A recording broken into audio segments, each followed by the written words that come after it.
நான் stopper back விளையாடுவேன். Position வந்து கோல் கீப்பர்னா.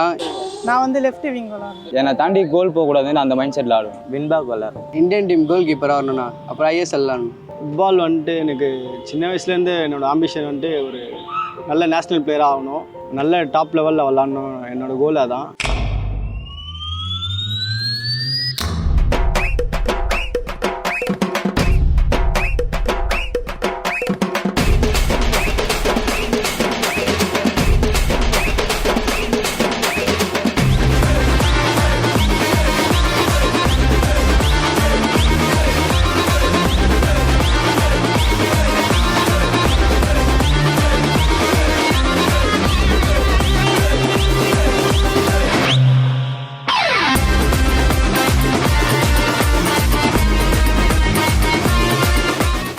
ஆல் இன் ஆல் ஸ்போர்ட்ஸ் நேயர்களே அனைவருக்கும் வணக்கம். நான் விஜய் சிட்டி. சென்னையில் ஒரு சில இடங்கள் சொன்னாலே ஆகா ஓகோன்னு கொண்டாடிட்டு இருப்போம். ஆனால் வட சென்னை சொன்னாலே ஐயோன்னு தான் சொல்லுவோம். அதுக்கு காரணம் வட சென்னையை பற்றி நம்ம கேள்விப்பட்ட ஒவ்வொரு விஷயம்தான்.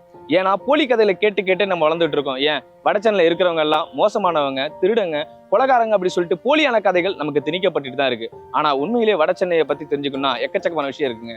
சினிமாலையும் வட சென்னையை தப்பா காட்டினா அவங்களுக்கு வட சென்னையில இப்படி ஒரு விஷயம் இருக்குன்றத சொல்ல மறந்துட்டாங்க. உள்ள வந்து பார்த்தா நிறைய மெஸ்ஸி, ரொனால்டோ, சுனில் சேத்ரி இப்படி எக்கச்சக்கமான பிளேயர் இருக்காங்க. இவ்வளவு ஏங்க நந்தகுமார் அண்ணனும் இங்கேருந்து போய் ஜெயிச்சவர் தான். இப்படி எக்கச்சக்கமான பிளேயர்ஸ் உள்ள உருவாகிட்டு இருக்காங்க. இனி வட சென்னையை பத்தி நான் சொல்லி நீங்க தெரிஞ்சுக்கிறத விட அவங்களே சொல்லுவாங்க. வாங்க தெரிஞ்சுக்கலாம். என்னுடைய பேர் வந்து Umapathi. Slum children sports talent education development society. நான் அதோடைய ஃபவுண்டரு. இது வந்து 1997 ஸ்டார்ட் பண்ணோம். அதை முறையாக வந்து 2000 பதிவு பண்ணி முறையாக செயல்படுது. இதோடைய முக்கிய நோக்கம் என்னென்னாக்கா, விளையாட்டை ஒரு கருவியாக பயன்படுத்தி ஒரு சமூக மாற்றம், அதில் குறிப்பாக வந்து protect the right of the children. அதுதான் எங்களுடைய மெயினான மோட்டிவ். அதே சைமல்டேனியஸில் அங்கே குழந்தைங்களுடைய விளையாட்டு வளர்ச்சியும் வந்து சர்வதேச தரத்தில் கொண்டு போகணுன்றதான் எங்களுடைய நோக்கம். அதில் நாங்கள் வெற்றியும் கண்டிருக்கிறோம். உழைக்கும் மக்கள் வந்து குறிப்பாக தொழிலாளர்கள் இவங்கெல்லாம் வந்து ஒரு கடினமான வேலை செய்யும்போது அவங்களுக்கு வந்து ஒரு ப்ளஷருக்காக அவங்களோட உழைப்புக்கு ஈடு கொடுக்குற அளவுக்கு ஒரு விளையாட்டை வந்து அவங்க தேர்ந்தெடுத்ததுனால தான் பெரும்பாலும் உழைக்க வசிக்கிற பகுதியிலெல்லாம் வந்து ஃபுட்பால் வந்து பிரதானமாக இருக்கும். நாங்கள் வந்து வெறுமனே ஃபுட்பால் இங்கே சொல்லிக் கொடுதில்லை. இங்கே வந்து மெயினான விஷயமே நான் வந்துன்னா அவருடைய சிறந்த பண்புகளை வெளிப்படுத்தணுன்றது தான் நம்ம சொல்கிறோம். அதனால தான் அவருடைய வாழ்க்கை வந்து ரொம்ப சிறப்பாக இருக்குது. இங்கே இருக்கிற குழந்தைங்க நீங்கள் 100% இங்கே இருக்கும்போது அவங்க வந்து நல்ல வழியில் போகிறதுக்கு தான் வாய்ப்பு இருக்குது. ஃபுட்பால் விளையாடுறது முன்னாடி கோலி, பொம்பரம் அதெல்லாம் விளையாடிருந்தேன் வீட்டாண்ட. மோஸ்ட்லி அதிகமாக பசங்களோட ஸ்கூலுக்கே போக மாட்டேன். வாரத்தில் 1 நாள் 2 நாள் அப்படி தான் ஸ்கூலுக்கு கிளம்புவேன். இப்போ தான் கொஞ்சம் ஃபுட்பால் வரதுனால தான் ஸ்கூலுக்கும் ரெகுலராக போகிறேன். பசங்க கூடயே சுற்றினு அங்கேயே இருப்போம். அப்புறம் இதுலாம் இங்கே வந்து ஃபுட்பால் விளையாடணும், ஃபுட்பாலே படிப்புன்னு விளையாடும். இப்போ சுற்றுறது கொஞ்சம் கம்மியாயிடுச்சு, பசங்க கூட சேர்ந்து அவ்வளோ இல்லை. ஸோ இதை என்னன்னாக்கா, அப்போ குழந்தைகளையும் விளையாட்டை நம்ம பிரிக்க முடியாது. அப்போ குழந்தைகளை வந்து நம்முடைய நல்ல விஷயத்த சொல்லிக் கொடுத்ததுக்கு வந்து விளையாட்டு வந்து ஒரு சிறப்பான கருவி. அதனால் நாங்கள் வந்து விளையாட்டை பயன்படுத்தி இங்கே ஒரு மாற்றத்தை பண்ணியிருக்கிறோம். நிறைய விஷயங்கள் இருக்குது. இந்த ஒரு 25 வருஷத்தில் ஒரு குறிப்பிட்ட அளவுக்கு ஒரு மாற்றத்தை நாங்கள் பண்ணியிருக்கிறோம். இப்போ பார்த்தோம்னா ஃபுட்பால் வந்து ஒரு 2000 பார்த்தா கேர்ள்ஸ் எல்லாம் வந்து அனுப்பவே மாட்டாங்க. கேர்ள்ஸ் வந்து ஷார்ட்ஸ் போடுறதே வந்து மிகப்பெரிய பிரச்சனையாக பார்த்தாங்க. இன்றைக்கி பார்த்தீங்கன்னா நீங்களே பார்க்குறீங்க, பசங்க கேர்ள்ஸு சாதாரண ஷார்ட்ஸ் போட்டுன்னு வர்றாங்க, நடந்தே வீட்டிலேருந்து வர்றாங்க. அந்த பார்வையெல்லாம் எதுவும் இல்லை, நல்ல ஆரோக்கியமாக இருக்குது.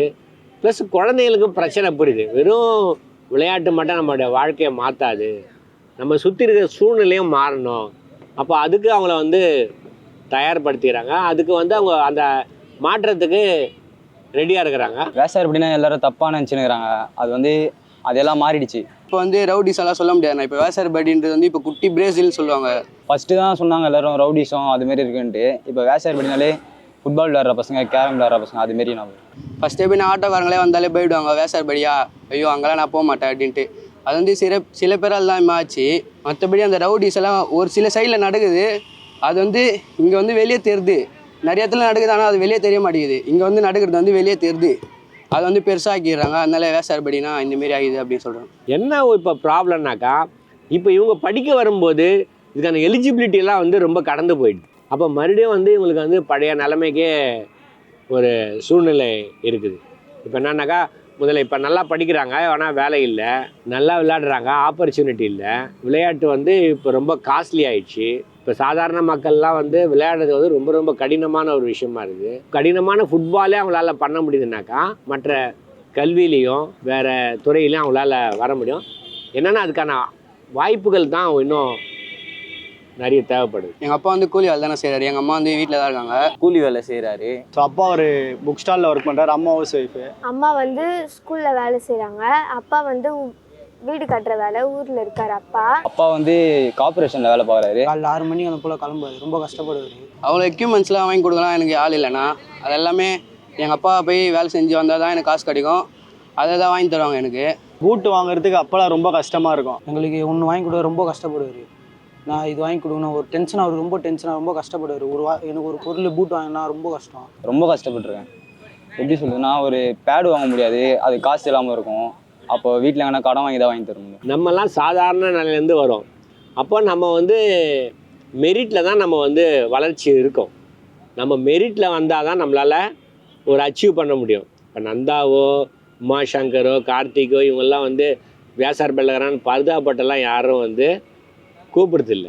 வேறு அவங்களுடைய டேலண்ட்டை பேஸ் பண்ணி தான் 100% பியூராக டேலண்ட்டில் தான் வர்றது. அதை தான் நாங்கள் சொல்லித்தரோம். நம்மளாலாம் வந்து ரெக்கமெண்டேஷனோ நம்மளால் இன்ஃப்ளூயன்ஸோ இதெல்லாம் பண்ண முடியாது. நம்ம 100% நம்ம மெரிட்டில் தான் வரணும், தகுதி அடிப்படையில் தான் நம்ம வர முடியும். அதுக்காக நாங்கள் இப்போயே அவங்கள தயார்படுத்துகிறோம். ஆனால் அது வந்து அப்படி போகும்போது யாராலையும் அதை தடுக்க முடியும். நந்தகுமார் சொல்லலாம், ஐஎஸ்எல் விளையாடிட்டு இருக்காரு, சீனியர் இந்தியாவிலே விளையாடிட்டு இருக்காரு. நந்தனா பிடிக்கும். இங்கே எனக்கு ரொம்ப பிடிச்ச பிளேயர்னா நந்தனா பிடிக்கும். இங்கே சென்னையில் தான் இருக்கார் அவர். ஐஎஸ்எல் விளையாடுறாரு. ஈஸ்ட் பெங்காலுக்கும் நார்த் ஈஸ்ட்டுக்கும் ஆடும்போது ஜெயிச்சதே இல்லை. அவர் அந்த வருஷம் தான் சைன் பண்ணுறாரு, ஃபஸ்ட்டு கோல் அடிப்பார், அந்த மேட்ச் வின் பண்ணுவாங்க. அதுலேருந்து நந்தனா ரொம்ப பிடிக்கும். இல்லை, எங்களுடைய ட்ரீமே அதுதான். இப்போ எங்களுடைய ட்ரீம் என்னன்னாக்கா இந்திய அணி வேர்ல்டு கப் விளையாடணும். அந்த வேர்ல்டு கப் விளையாடும் போது எங்கள் பிளேயரை அந்த அணியில் இருக்கணுன்றது தான் எங்களோட ட்ரீமு. நாங்கள் 2020 ஒரு இது போட்டோம், ஒரு திட்டம் போட்டோம். அதுக்காக நிறைய சப்போர்ட்லாம் எதிர்பார்த்தோம், கிடைக்கல. ஆனாலும் நாங்கள் அதில் என்ன சொன்னோன்னா 2020 ஒரு சர்வதேச பிளேயரை நாங்கள் உருவாக்குவோம் அப்படின்னு சொன்னோம். அது மாதிரி நாங்கள் வந்து சர்வதேச பிளேயராக வந்து நந்தா வந்து அவர் உருவாக்கிறாரு. எந்த ஒரு திட்டமும் இல்லாமல் இதை நாங்கள் சாதிச்சுக்கிறோம். அதே நேரத்தில் நாங்கள் சர்வதேச தரத்தில் விளையாடுவோம்னு சொல்கிறதுக்கு ஸ்வீடன் போய் நாங்கள் விளையாட்டு வந்துக்கிறோம். அதே மாதிரி தான் தமிழ்நாட்டிலே வந்து லீகில் பார்ட்டிசிபேட் பண்ணுற ஒரு வட சென்னையில் ஒரே டீம்மு நாங்கள் மட்டும்தான். லீகில் போய் விளையாடி சூப்பர் டிவிஷனரி தமிழ்நாட்டிலே டாப் 12 டீமில் நாங்கள் ஒரு டீமாக வந்து வந்திருக்கிறோம். அது வந்து எங்களுக்கு ஒரு நம்பிக்கை ஏற்படுத்துது. அதேமாதிரி எங்கள் பிளேயர்ஸ் எல்லாம் இப்போ வந்து இந்தியாவில் பல்வேறு பகுதியில் இருக்கிறாங்க. மும்பையில், டெல்லியில், கர்நாடகாவில் விளையாடிருக்காங்க. ரொம்ப தரமான பிளேயர் இருக்கிறாங்க, ரொம்ப டெடிக்கேட்டான பிளேயர்ஸ் எல்லாமே. நான் ஏற்கனவே சொன்ன மாதிரி எங்களுக்கு அதுக்கான வசதி இப்போ தான் கொஞ்சம் ஒரு HCL நிறுவனம் வந்து எங்களுக்கு உதவி பண்ணுறதுக்கு வந்திருக்கிறாங்க. நம்ம வியாசர்படி போன்றப்பெல்லாம் நாங்கள் கவர் பால்லேருந்து தான் நாங்கள் ஸ்டார்ட் பண்ணோம். அப்போ பார்த்தோம்னாக்கா நாங்கள் தொடர்ச்சியாக விளையாடி தான் அதை லேர்ன் பண்ணோம். அப்போ என்ன ஆச்சுனாக்கா எங்களோட வளர்ச்சியில் வந்து அது ஒரு தடையாக இருந்தது. எங்களுக்காக ஃபுட்பாலில் வந்து வேலையெல்லாம் வரும்லாம் எங்களுக்கு தெரியாது. முதல்ல நாங்கள் விளையாடின இது வந்து ஒரு ஃபுட்பால்னு ஒன்று விளையாடணுமே தவிர இதில் வந்து இவ்வளோ வாய்ப்புலாம் அப்போல்லாம் தெரியாது. நாங்கள் கொஞ்சம் ஒரு +1 +2 வரும்போது தான் லீக் அது மாதிரிலாம் ஆடுறதுக்கெல்லாம் ஒரு வாய்ப்பு வச்சது. என்னோட நிறைய ஆடினவங்க நிறைய பேர் ஃப்ளோரிஷ் ஆகல. அது எனக்கு கொஞ்சம் ரொம்ப வருத்தம் தான். நான் கொஞ்சம் அதே நேரத்தில் படிக்கவும் ஆரம்பித்தேன். அது ரொம்ப பெரிய படிப்புலாம் இல்லை, படிக்கணுன்றது எனக்கு ஒரு டேஸ்ட்டு. எனக்கு வந்து படிப்பை வந்து என்ஜாய் பண்ணுறேன். நான் படிக்கணுன்றது எனக்கு தெரிஞ்சுக்கணுன்றது எனக்கு ரொம்ப ஆர்வம். அதே போல் படிக்கணுன்றது ரொம்ப ஆர்வம். நான் படித்ததுனால எனக்கு வந்து வேலை வாய்ப்பு கிடைக்கிறதுல ஒரு நல்ல இதுவாக இருந்தது. என்னோட இருந்தவங்கள நான் இன்னும் சந்திக்கிறேன். ஆனால் அவங்க யாரும் கெடலை. அவங்க வந்து ஒரு நல்ல நிலைமைக்கு வர முடியல. அதுக்கான வாய்ப்பெல்லாம் அந்த சூழ்நிலையில் இல்லை. இப்போ வந்து பார்த்தோம்னா நல்ல அருமையான சூழ்நிலை இருக்குது. இப்போ எங்கள் டிபார்ட்மெண்ட்டில் மாரியப்பன்னு வந்துருக்காரு. அவர் அவ்வளோ சூப்பரான பிளேயரு. அவர் யாருக்குற மெஸ்ஸிக்கு சமம். அவர் வந்து அர்ஜென்டினாவில் இருந்தாருன்னா மெஸ்ஸி. அது சப்போஸ் அங்கே பறக்காமல் போர்ச்சுகலில் போகிறதுனா அவர் வந்து ரொனால்டோ. அதேமாதிரி ஃப்ரான்ஸில் இருந்தானே அது மாதிரி பிளேயர். ஆனால் வந்து அவங்களுடைய டேலண்டெல்லாம் ப்ரொடெக்ட் பண்ணல. அவங்களாலாம் வந்து பிளேயர் தான், அவங்கள வந்து ஃபோக்கஸிங் வரல. அதே மாதிரி நாகேசன் எல்லாருக்கும் தெரியும், அவரும் வந்து ஒரு ஜீனியஸ். அவங்கெல்லாம் வந்து என்னென்னா அவங்களுடைய விளையாட்டை வந்து யாரும் வந்து ப்ரொடெக்ட் பண்ணல. ஏன்னா நம்ம வந்து ரொம்ப சாதாரண சமூகன்றதுனால நம்மளால் வந்து ஈஸியாக எக்ஸ்போஸ் பண்ண முடியாது. அவங்கள அழகாக வந்து எக்ஸ்போஸ் பண்ணுறதுக்கான வாய்ப்புகளோ இன்ஃப்ளூயன்ஸோ அதெல்லாம் இப்போ தான் கொஞ்சம் கொஞ்சமாக வருது. அதை மாற்ற தானே நாங்கள் ஸ்போர்ட்ஸு ஃபுட்பால் எல்லாமே விளையாட்டுருக்கோம். நாங்கள் எங்கள் ஜென்ரேஷன் மாற்றவும் நம்புகிறோம். எல்லா இடங்கள்லையும் எல்லா குற்றமும் நடந்துக்கிட்டு தான் இருக்குது. ஆனால் எல்லாமே இங்கே தான் நடக்கிற மாதிரி வாய் கூசாமல் இன்னமும் பேசிக்கிட்டு இருக்கோம். அவங்களுக்காக வாதாட ஆள் இல்லாத ஒரே காரணத்தினால எல்லா குற்றத்தையும் மனசாட்சியே இல்லாமல் அவங்க மேலே இந்த அரசும் சமூகமும் சுமத்திட்டு ரொம்ப ஈஸியாக கடந்து போயிடுறோம். தன் மேலே திணிக்கப்பட்ட அந்த அடையாளத்தை மாற்றவும் தங்கள் மேல் சுமத்தப்படும் போலி குற்றச்சாட்டுகளை எதிர்த்து வாதிடவும் கல்வி, கலை, விளையாட்டுன்னு தங்கள் கவனத்தை செலுத்திக்கிட்டு இருக்காங்க. ஏன்னா கெஞ்சுறவன் ரொம்ப நாள் கெஞ்சிக்கிட்டே இருக்க மாட்டான், ஒரு நாள் எழுந்து நின்று திருப்பி அடிப்பான். அவ்வளவு தாங்க. இதுதாங்க நம்ம வடச்சென்னை. இனிமே வடச்சென்னைனா அப்படி இப்படின்னு சொல்லாம இதுதான் வடச்சென்னைன்னு அடுத்து வரப்போற ஜென்ரேஷன்லாம் சொல்லி கொடுத்து வரங்க. ஏன்னா இங்க இருக்க சாம்பியன்ஸ்லாம் சீக்கிரமா இந்தியா ஆட போறாங்க. இவங்களோட புகழ் உலகம் முழுசு இருக்க போகுது. ஏன்னா சாம்பியன்ஸ் கரெக்டா?